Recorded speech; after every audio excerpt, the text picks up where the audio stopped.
आज की ही खबर है कि दुबई, जो कि भूख की नगरी कहलाती है, वहाँ की एक लहर आएगी सब साफ कर देगी। आपके लिए लगता है कि दुबई जो कि भूख की नगरी कहलाती है, वहां पर 1 साल की बारिश एक ही दिन में हो गई है। आप नंगे पाँव चल सकते हो? दुनिया का एक एक प्राणी नंगे पाँव चलता है, आप नंगे पाँव नहीं चल सकते हो।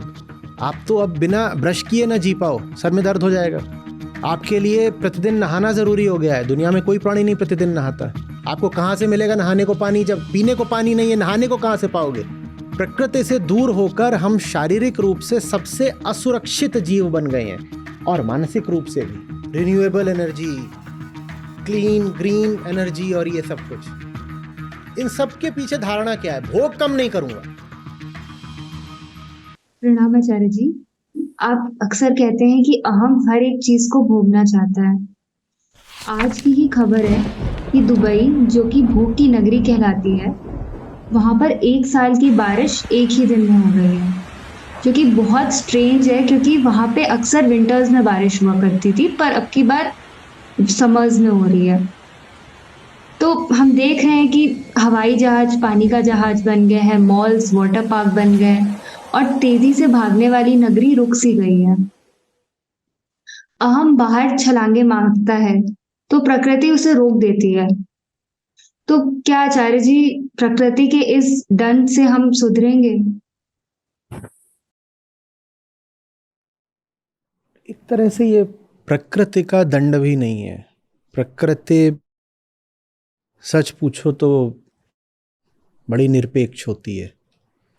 वो इतनी बड़ी है, इतनी स्वायत्त है, इतनी स्वतंत्र है कि उसको हम जैसी छोटी चीज को, जो उसी का अपना एक नन्हा सा मुन्ना है, उसको दंड देने की जरूरत भी नहीं है।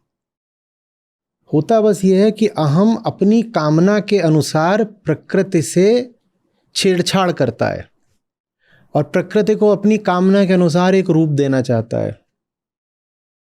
प्रकृति ने कोई ठेका नहीं ले रखा है कामना पूरी करने का। वो तो वही करती है जो उसके नियमों के अंतर्गत होना है, और उसके नियम अगर कहते हैं कि तुम उससे छेड़छाड़ करोगे तो ऐसी प्रतिक्रिया होगी, तो प्रतिक्रिया हो जाती है। और प्रकृति इतनी बड़ी है कि प्रकृति की छोटी सी प्रतिक्रिया भी नुन्नू अहंकार के झेले झिलनी नहीं है। आप अगर प्रकृति लोगे, पूरा ब्रह्मांड प्रकृति के अधीन है। 0 केल्विन समझते हो? 0 से 273 डिग्री नीचे, लगभग उतना तापमान भी प्रकृति में देखा जाता है आउटर स्पेस में। और 10,000 डिग्री, लाखों डिग्री, वो सब तापमान भी देखा जाता है सुपरनोवाज में। तो प्रकृति में तो ये सब कुछ है।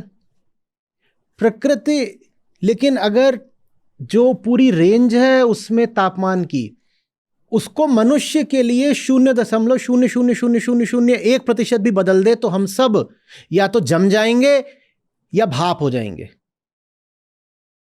प्रकृति -273 से करोड़ों डिग्री तापमान तक जाती है। ठीक है, सूरज की सतह पर कितना तापमान होगा सोचो। और उसमें एक बहुत छोटी सी रेंज है जिसमें हम झुन्नू लोग अपना कूद फान मचाते हैं। हम कौन सी रेंज में जी सकते हैं? मान लो 0 से 20-30 डिग्री नीचे से लेके 0 से 60 डिग्री ऊपर, कुल मिलाकर 100 डिग्री की भी रेंज नहीं है जिसमें हम बच सकते हो।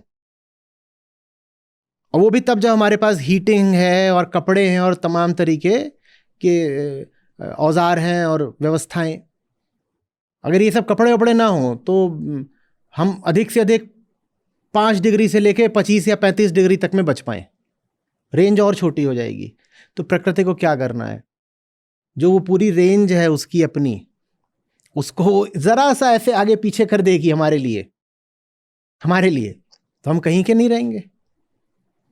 तो ये भी सोचना कि मनुष्य ने प्रकृति के साथ बुरा करा तो अब प्रकृति दंड दे रही है, ये भी अपने आप को बहुत बड़ा मानने वाली बात है। प्रकृति इतनी बड़ी है कि उसे हमें दंड देने की भी जरूरत नहीं है। हम उसके सामने ऐसे हैं कि जैसे हम बैठे हैं और कोई ऐसे मच्छर मार दिया, ये दंड थोड़ी दिया। आप बैठे थे, बात कर रहे थे, यहाँ खुजली हुई, पता नहीं था क्यों खुजली हुई, तो आपने ऐसे कर दिया, वो मच्छर मरा, आपको पता भी नहीं हुआ है कभी। कि आप उठो और पाओ कि ऐसे मच्छर मरा हुआ है वहां पे, क्योंकि जब आपका खून पी रहा था तभी आपने करवट ले ली, वो मर गया। हम प्रकृति के सामने ऐसे, मच्छर बहुत बड़ा होता है इंसान के सामने, हम प्रकृति के सामने धूल के एक कण का शतांश भी नहीं है। वो करवट क्या लेगी, वो इतनी सी गति कर दे, इंसान क्या चीज है उसके सामने। बात समझ में आ रही है? फिर इंसान भूल क्या करता है, इंसान ये बात समझता नहीं है कि तुम्हारा काम प्रकृति को भोगना नहीं है। भोगा किसी छोटी चीज को जाता है। आप कुछ खाते हो, जो चीज आप खाते हो वो आपके मुंह के आकार से छोटी होती है, तभी खाते हो। प्रकृति बहुत बड़ी है, उसको भोगा नहीं जा सकता, मूर्खता है। लेकिन फिर भी हम उसे भोगना चाहते हैं। क्यों भोगना चाहते हैं? क्योंकि हम स्वयं को नहीं जानते। हमें पता ही नहीं है दो बातें। पहला, तुम जो चाह रहे हो वो प्रकृति को भोग के मिलेगा नहीं। और दूसरी बात, जिसको तुम भोगने जा रहे हो वो बड़ी मां है तुम्हारी। तुम कोशिश भी कर लो तो तुम उसको भोग सकते नहीं। अरे तुम क्या कर लोगे? तुम अधिक से अधिक ये पृथ्वी ग्रह बर्बाद कर दोगे, इससे तुम्हारी प्रजाति मिट जाएगी। पूरे ब्रह्मांड को देख लो तो उसमें पृथ्वी ग्रह की हैसियत क्या है? समूचे ब्रह्मांड के सामने पृथ्वी ग्रह कितना है बताऊं? शुरू करो गंगोत्री से ही शुरू कर दो और सीधे बंगाल की खाड़ी तक चले जाओ, ठीक है? और गंगा में जितनी बूंदें हों उनमें से एक बूंद के बराबर है ब्रह्मांड में पृथ्वी की हस्ती।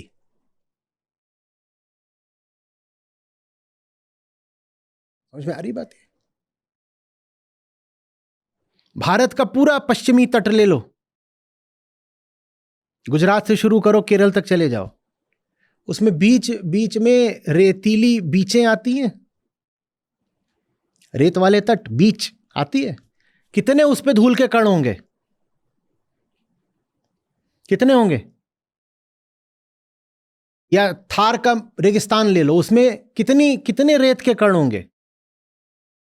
तो पृथ्वी की हैसियत ब्रह्मांड में पूरे थार के रेगिस्तान में जितनी बालू है, रेत, उसके एक कण से भी कम है।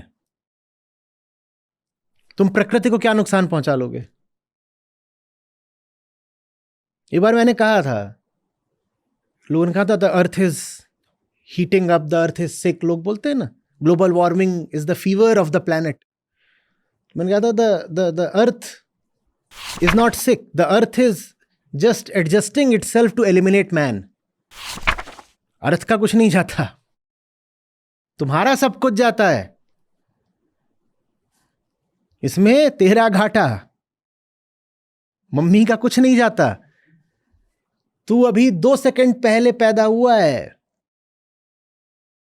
एवोल्यूशनरी टाइम स्केल में तू 2 सेकंड पहले। उस दिन मैं आईआईटी में भी यही बोल रहा था ना, इवोल्यूशन की दृष्टि से तू 2 सेकंड पहले पैदा हुआ है और मम्मी अरबों साल पुरानी है, और तेरे जैसे वो 1 सेकंड में लाख पैदा करती हैं। उनका क्या जाएगा? तू मिट जाएगा। ये भी कहना let save the planet, let save the planet, अहंकार की बात है। हम इतने बड़े हैं कि हम, वो तुम्हारे आने से पहले भी थी और वो तुम्हारे जाने के बाद भी है। बेटा तू अपनी बचा। और मनुष्य है जो इन छोटी टेम्परेचर रेंजेस में सरवाइव कर सकता है। प्रकृति बढ़े हुए तापमानों पर भी जो प्राणी मौज में बचे रह जाएं, ऐसों को विकसित कर देगी। हाँ, ऐसों को विकसित करने में हो सकता है 10 लाख वर्ष लगे। प्रकृति के लिए 10 लाख वर्ष क्या है? समय तो उसकी जेब में है।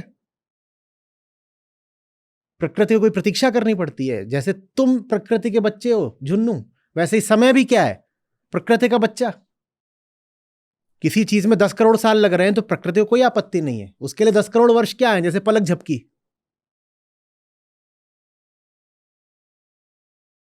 समझ में आ रही है बात? वो इतनी बड़ी है कि वो पलक भी झपके तो हमारे लिए महाप्रलय है।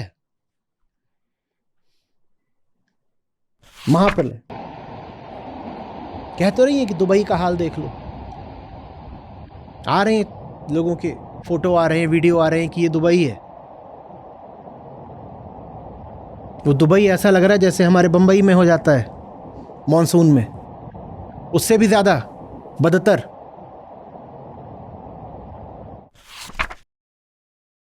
किया क्या है? मां ने बस सांस लिए और हमारे लिए चक्रवात आ गया। वो कुछ नहीं है, क्या है? जरा सी मां ने सांस लिए।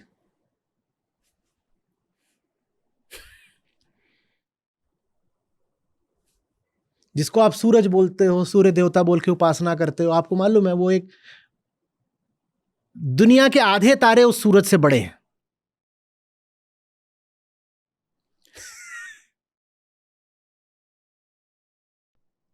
हम चीज क्या है? लेकिन जिसको नमन करना चाहिए, जिसके साथ हमारा रिश्ता बस हो सकता है कि उसको देखें साक्षी होकर के, हम निकल पड़े उसको भोगने के लिए।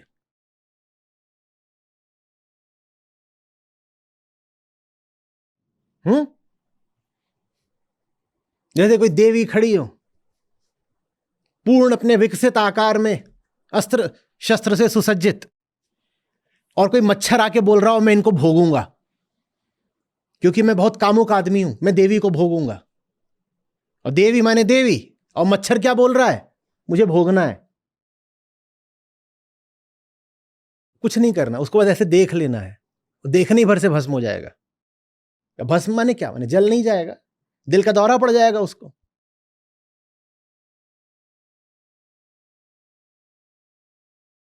सेक्रेडनेस ये शब्द हमारे व्याकरण से लुप्त हो गया है। सेक्रेड माने वो जो इतना बड़ा है कि उसको छूने का प्रयास भी नहीं करना चाहिए। उन्होंने भी सेक्रेड नहीं माना प्रकृति को जिन्होंने कंजम्पशन करा, और सेक्रेड तो वो भी नहीं मान रहे हैं जो एक्टिविज्म कर रहे हैं। सेक्रेड माने बहुत बड़ा मानना। अगर आप कह रहे हो मैं तुझे आके बचा लूंगा, तो जिसको बचा रहे हो उसको बड़ा मान रहे हो क्या? तो एक्टिविज्म में भी सेक्रेडनेस कहां है?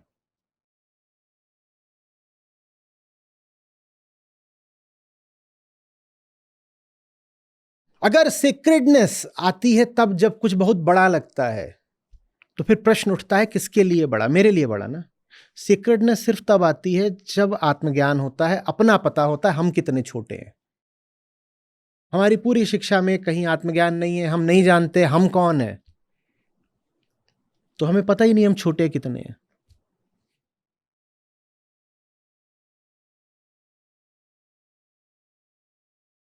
तापमान बदल जाता है, तुम्हारा सब कुछ बदल जाता है। मनुष्य क्या है? मनुष्य अपनी एक सोच है, धारणा है, मनुष्य अपना मन है।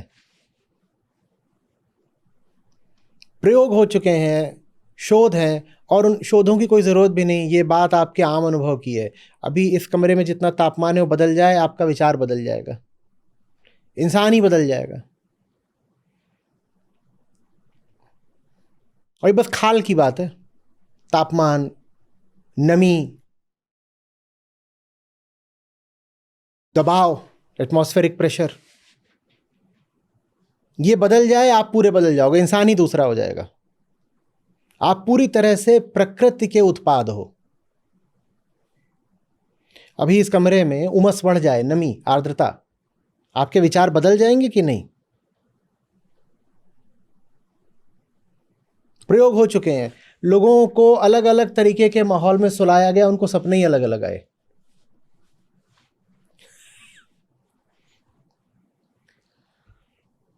माहौल माने कहीं कोई सो रहा है, वहां एक तरह की आवाज है, कहीं दूसरे तरह की आवाज है, कहीं कोई सो रहा है वहां बिल्कुल अंधेरा है, कोई सो रहा है वहां थोड़ी रोशनी बीच बीच में है, रोशनी भी अलग अलग तरीके की है। तापमान अलग अलग करके देखे गए, उनकी सबकी ब्रेन वेव्स ही अलग अलग हो गई सोते सोते से। प्रकृति को कुछ करना थोड़ी है हमें सजा देने के लिए। आप जो कर रहे हो, आप उसके अधीन हो। आप जिससे छेड़छाड़ कर रहे हो आप उसके अधीन हो। जिसको आप छेड़ रहे हो बदल गया तो आप नहीं बचोगे। नहीं समझे? तुम इस कमरे में बैठे हो, मान लो तुम्हारे पास यहां पर कोई व्यवस्था है जो यहां तापमान निश्चित करती है, जो यहां पर कितना प्रेशर होगा ये निश्चित करती है, ठीक है, यहां पर कितनी धूल होगी हवा में ये निश्चित करती है। तुमने उसे छेड़छाड़ कर दी। तुमने उसे छेड़छाड़ कर दी तो तुमने वो व्यवस्था खराब कर दी या खुद को मार डाला? तुम उसी की पैदाइश हो। जब एक खास एटमॉस्फेरिक प्रेशर हुआ, एक खास टेम्परेचर हुआ, तो उससे इंसान खड़ा हुआ। तुम प्रकृति पर कहीं से भेजे नहीं गए हो। लोग इस तरह की भाषा का इस्तेमाल करते हैं, जब मैं इस दुनिया में आया, कोई मर जाता तो बोलते हैं अब वो दुनिया छोड़ के चला गया। कहां? तुम इस दुनिया में कहीं से आए नहीं हो, तुम इसी मिट्टी से उठे हो। और तुम इस मिट्टी से उठे हो क्योंकि यहां पर कुछ विशेष परिस्थितियां थीं। तुम उन्हीं परिस्थितियों से छेड़छाड़ कर रहे हो, तुम दोबारा मिट्टी हो जाओगे।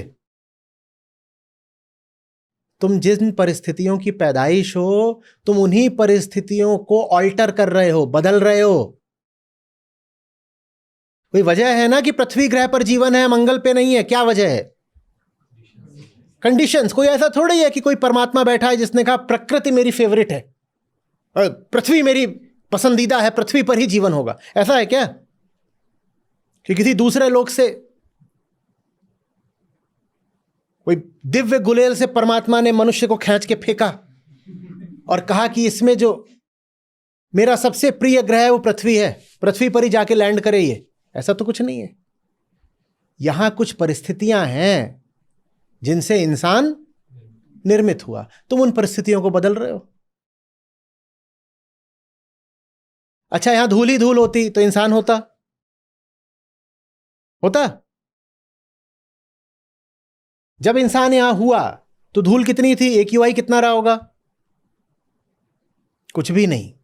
किसी बहुत शांत जगह पे चले जाओ तो वहां पर AQI 1 से भी नीचे होता है। जब AQI इतना कम था तब जाकर के इंसान पृथ्वी पर निर्मित हुआ। अब अगर AQI तुमने 500 का कर लिया है तो वो हवा इंसान को अब जीने देगी क्या? जाहिर सी बात है नहीं, क्योंकि तुम्हारा सिस्टम ही डिजाइंड है AQI लेस देन 1 के लिए, और उस सिस्टम को तुम AQI ग्रेटर देन 500 दे रहे हो, वो सिस्टम तो खत्म होना ही है।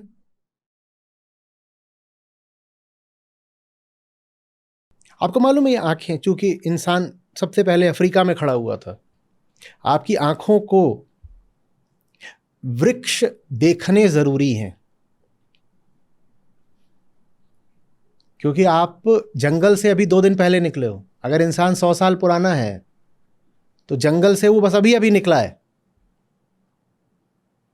अगर आप मानो कि इंसान की पृथ्वी पर कुल अवधि 100 वर्ष की है तो जंगल से वो बस अभी अभी निकला है। उससे पहले जंगल में रहता था। जंगल में रहता तो आंखें क्या देखती थी? आपकी आंखों को हरितिमा देखनी जरूरी है, और आपकी आंखें पढ़ने के लिए निर्मित भी नहीं है।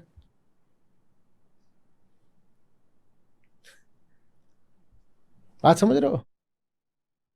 और आपकी आंखें 150 की स्पीड पर कुछ देखने के लिए बनी भी नहीं है। आप जो गाड़ी चलाते हो वो आंखों के साथ अन्याय है,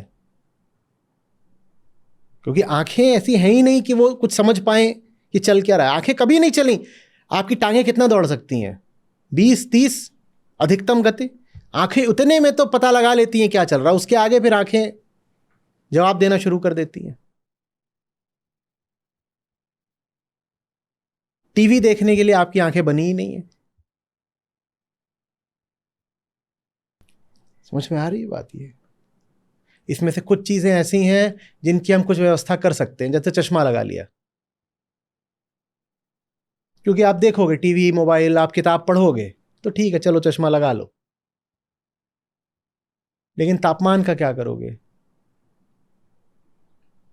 बारिश का क्या करोगे? आप जलचर तो हो नहीं। पानी बढ़ आएगा, क्या करोगे? मनुष्य को तो प्राकृतिक रूप से तैरना भी नहीं आता।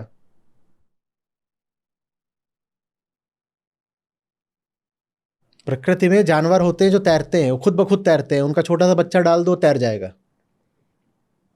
और जानवर होते हैं जो नहीं तैरते हैं, वो पानी के आसपास भी नहीं होते। ज्यादातर जानवर जो होते हैं प्रकृति में, जंगल वाले, वो सब तैर जाते हैं।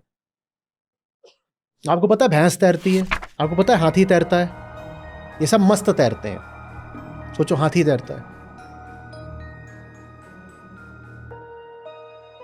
पानी बढ़ाएगा, आप तैर लोगे। और वो थोड़ा बहुत नहीं तैरते कि स्विमिंग पूल है। हाथी तैर कर अमेजन पार कर जाता है। आप जो कर रहे हो उससे समुद्रों का जल स्तर बढ़ेगा, ग्लेशियर पिघलेंगे, नदियों में भी बाढ़ आएगी। पहले तो आप क्या करोगे?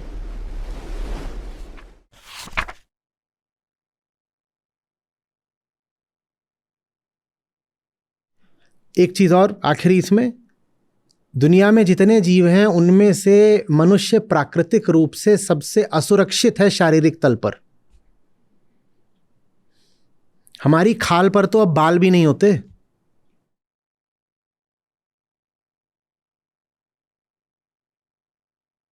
अगर मनुष्य द्वारा निर्मित व्यवस्था टूटती है चरमरा के, तो किसी भी अन्य प्रजाति से ज्यादा मनुष्य को दुख होना है।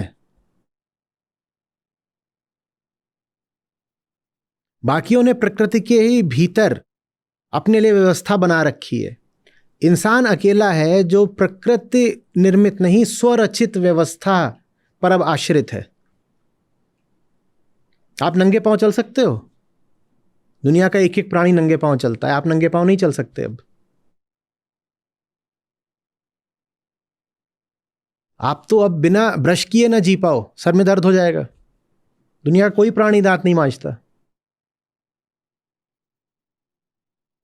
आपके लिए प्रतिदिन नहाना जरूरी हो गया है। दुनिया में कोई प्राणी नहीं प्रतिदिन नहाता। आपको कहां से मिलेगा नहाने को पानी, जब पीने को पानी नहीं है? नहाने को कहां से पाओगे? प्रकृति से दूर होकर हम शारीरिक रूप से सबसे असुरक्षित जीव बन गए हैं, और मानसिक रूप से भी।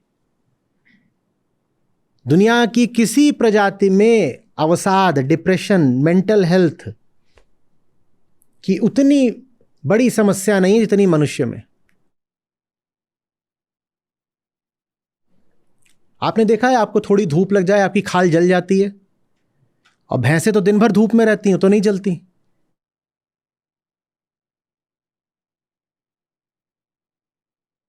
दुनिया के सब प्राणी अभी भी ऐसे हैं कि वो भूख बर्दाश्त कर लेते हैं। आपके लिए एक दिन का व्रत उपवास इतनी बड़ी बात हो जाती है कि आप उसको भगवान से जोड़ देते हो। एक दिन नहीं खाया तो अब मुझे भगवत प्राप्ति हो जाएगी। और दुनिया के जितने जीव हैं सबकी जिंदगी ऐसे ही चलती है कि एक दिन खाया, 2 दिन नहीं खाया, वो उनका चलता रहता है।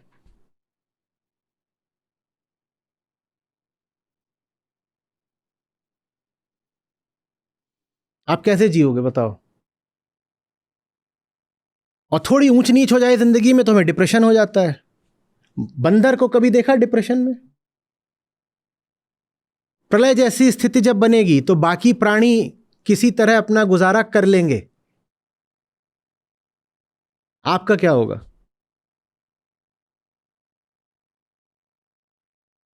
और अगर वो मरेंगे भी, विलुप्त भी होंगे, तो दर्द सहकर मरेंगे, दुख सहकर नहीं। मर जाएंगे, खत्म हो जाएंगे, पर उनको ये नहीं होने वाला। Anxiety, depression. आपका क्या होगा? न तो हमारा शरीर इस लायक है कि कुछ सह सके, न हमारा मन इस लायक है कि कुछ सह सके।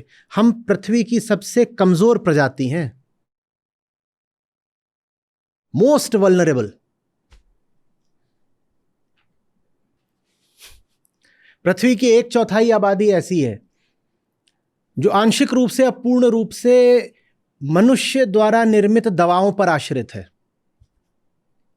1/4 ऐसे हैं जो या तो एकदम ही ऐसे हैं कि दवाई ना मिली तो उसी दिन मर जाएंगे, या ऐसे हैं कि दवाई नहीं मिली तो धीरे धीरे मर जाएंगे। या आपकी फैक्ट्रियां अगर बाधित होनी शुरू हुई, दवाइयों की फार्मेसीज, आप जी लोगे? दुनिया का कोई प्राणी दवाइयों पर इतना आश्रित नहीं है जितना मनुष्य। आप क्या करोगे?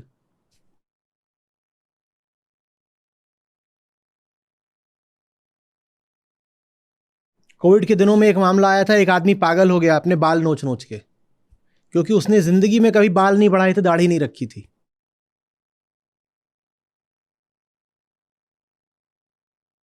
उसके बाल बहुत बढ़ गए, उसने नोचने शुरू कर दिए। कितना नोचेगा? वो सचमुच पागल हो गया। छोटी सी बात है पर सोच लो। प्रकृति से दूर जा जाके हमने अपने आप को बहुत कमजोर कर लिया है, और अब तुर्रा ये कि हम बिना अपनी कमजोरी को जाने प्रकृति से और खिलवाड़ कर रहे हैं। खाना तो हमको ऐसा लगता है जैसे बाजार में मिलता है।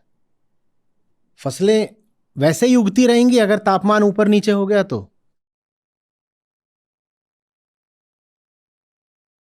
हम्म। उत्तर भारत में आप फरवरी मार्च अप्रैल मई में बारिश करोगे तो खाने को क्या पाओगे?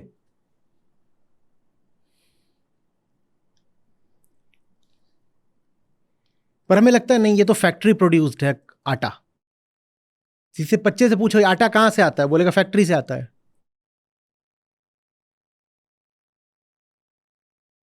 उसको पूछो खेत क्या होता है, बोलेगा जहां फार्म हाउस होता है।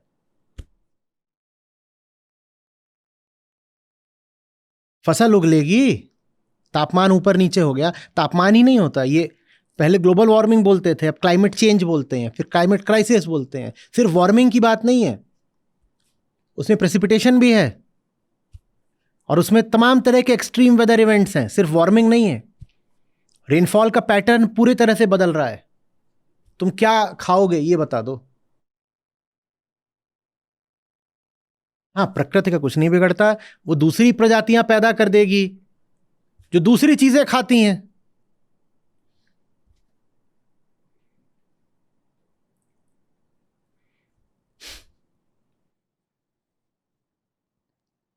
तिलचट्टे हैं, उनको बोलते हैं कि वो पत्थर भी खा लेते हैं, बोलते हैं। कहते हैं न्यूक्लियर वॉर भी हो जाए तो तिलचट्टे नहीं मरेंगे।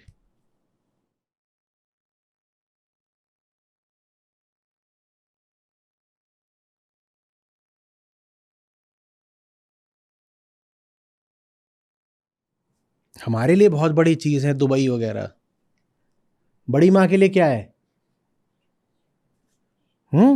जैसे वो जो उतनी बड़ी हमने बीच की बात करी गुजरात से लेके केरल तक, उस पर किसी बहुत छोटे बच्चे ने आके इतना सा घरौंदा बना दिया है, वो दुबई है।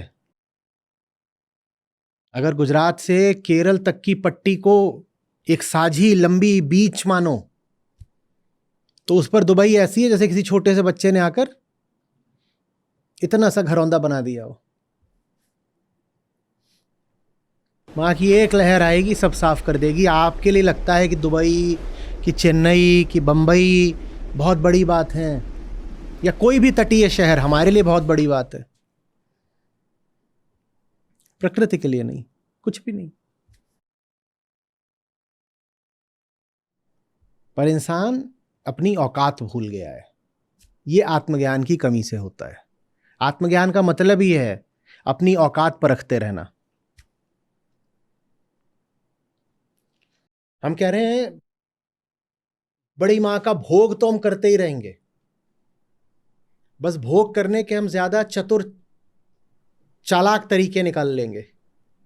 Renewable energy, clean green energy और ये सब कुछ, इन सब के पीछे धारणा क्या है? भोग कम नहीं करूंगा। हाँ, भोग करने के लिए मैं चालाकी पूर्ण तरीके निकाल लूंगा, भोग कम नहीं करूंगा। मैं अपनी एनर्जी रिक्वायरमेंट उतनी ही रखूंगा, बस मैं अब एक चालाक तरीका लेके आ रहा हूं जिससे कार्बन एमिशन नहीं होगा। कैसे नहीं होगा? किसको मूर्ख बना रहे हो? जिसको आप ग्रीन एनर्जी बोलते हो उसकी पूरी over the life cycle cost लेकर के मुझे दिखा दो कि वो कैसे क्लीन है। आप दुबई की बात कर रहे हैं, दुबई में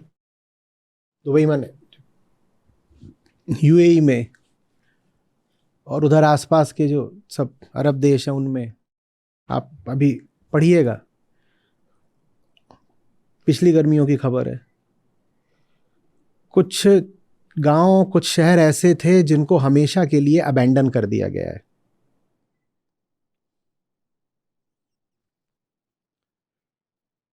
कुछ ऐसे थे जिनमें 3 डे वर्क वीक करना पड़ा। अब उनमें तापमान इतना हो गया कि उनमें अब रहा नहीं जा सकता, उनको छोड़ दिया गया, वो पूरे शमशान हो गए। ये दुनिया के बहुत सारे शहरों का भविष्य है, पूरा ही छोड़ देना पड़ेगा। कोई बहुत गर्म हो जाएगा, कोई बहुत ठंडा हो जाएगा, कोई बर्फ के नीचे दब जाएगा, कोई पानी के नीचे आ जाएगा। कहीं हर समय तूफान चल रहे होंगे, कहीं इतना सूखा पड़ रहा होगा कि वहां पीने का पानी नहीं मिलेगा, तो वहां रहेगा कौन? ये दुनिया के अधिकांश शहरों का भविष्य है।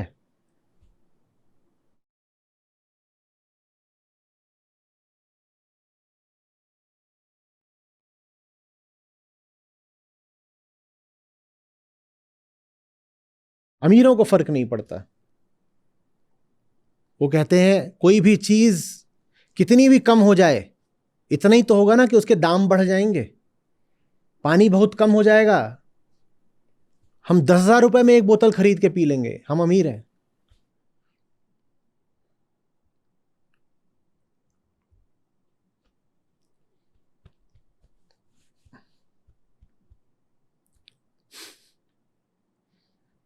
आप कह रहे हो कि जो एयरपोर्ट था वो सी पोर्ट बन गया। अमीरों को फर्क नहीं पड़ता, उनकी बड़ी बड़ी अट्टालिकाएं हैं, उनकी छत पर हेलीपैड है। वो कह रहे हैं हमें चलना ही कौन सा पब्लिक कन्वेयंस से है। आप जिसको हवाई जहाज बोलते हो वो उनके लिए पब्लिक ट्रांसपोर्ट है। बोलते हम इस पे कहां चलने वाले हैं, हमारे घर की छत पे हेलीपैड है, हम सीधे वहां से जाएंगे, वहां थोड़ी पानी भरा है। और सही बात है, वहां थोड़ी पानी भरा है।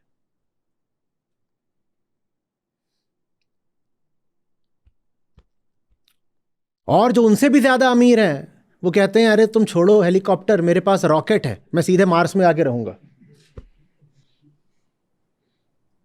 वो एक मीम चलती थी ना, अरे जल्दी जल्दी करो, अभी मार्स भी तो तबाह करना है। 8-10 बच्चे पैदा करो, दुनिया भर का कंजम्पशन करो, अभी मार्स भी तो तबाह करना है। साधु तेरी पीर है, जो जाने पर पीर। साधु तेरी पीर है, जो जाने पर पीर।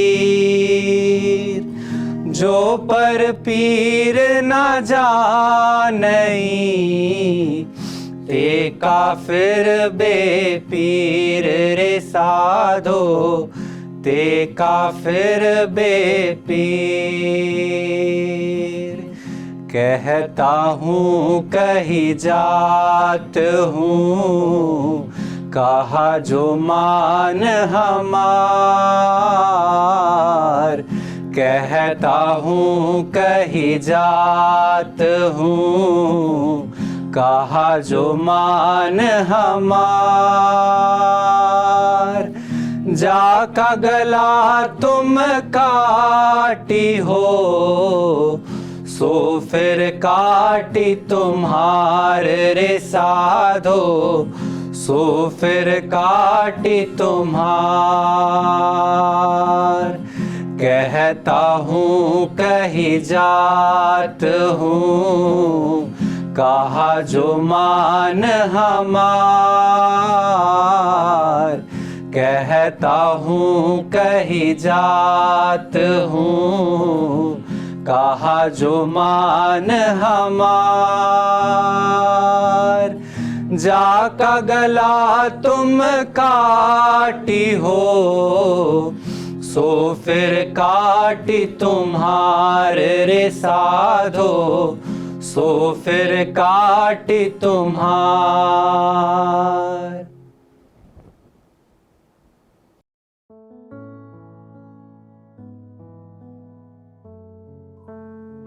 नमस्कार। नमस्कार, मैं गगन हूँ। आचार्य जी को 2.5 साल से सुन रहा हूँ और स्टार्टिंग शुरुआत तो मेरी यूट्यूब से हुई थी और फिर सुनते-सुनते आचार्य जी की तरफ मैं और आकर्षित हुआ, उनके टीचिंग्स और प्रभावित होते हुए फिर मैंने आचार्य जी के सभी सत्रों में मैंने एनरोल्ड हुआ और अभी सभी सत्रों में हूँ और बहुत से ऑफलाइन सेशन भी आचार्य जी के निकट बैठ के मैंने सुना हूँ। बहुत अंदर एक प्रकार की एक साहस बढ़ा है, क्लैरिटी आई है, क्या करना है, क्या नहीं करना है, ये ज़्यादा सुनना है, क्या नहीं करना है। और वो आज की जो सीख है मेरी, आचार्य जी ने समझाया कि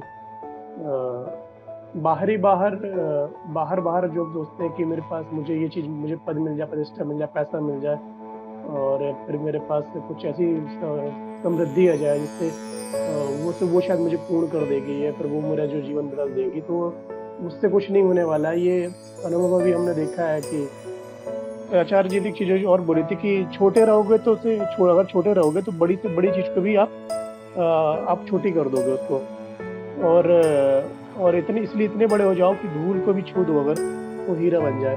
तो आचार्य जी ने जो बताया कि आज कि जितना जो उच्चतम है उससे करीब जाओ और वो तभी आप जब पाओगे जब हम आत्मज्ञान का सहारा लेंगे। वो आचार्य जी ने जो और उपनिषद की जो परिभाषा आज बताई कि बहुत अच्छा लगा वो कि उप मतलब निकट और नी मतलब नितांत, बहुत जी ज़्यादा निकट और शद मतलब ज्ञान। तो जब ऋषि के बहुत निकट आ जाता है शिष्य तब उसके अंदर ज्ञान फूटता है। मतलब जब आत्मा के बहुत निकट आ जाता है और उसके बीच में जो संवाद होता है, आत्मा और अहम के बीच जो संवाद होता है, वो साहित्य आकर के उपनिषद का रूप लेता है वो। और फिर आज जो प्रतिभागी थे उनका जो प्रश्न था वो उससे भी मैं कोरिलेट कर पाया कि जो उन्होंने बोला कि स्टार्टिंग में जो हमको जो एक किसी परिस्थिति में जो हम किसी के प्रति अट्रैक्ट होते हैं तो एम्पैथी होती है, करुणावश करते हैं, लेकिन हम देखते हैं कि वो कुछ समय के बाद वो धूमिल हो जाती है वो। झूठे सुख को सुख कहे, मानते हैं मन मोर।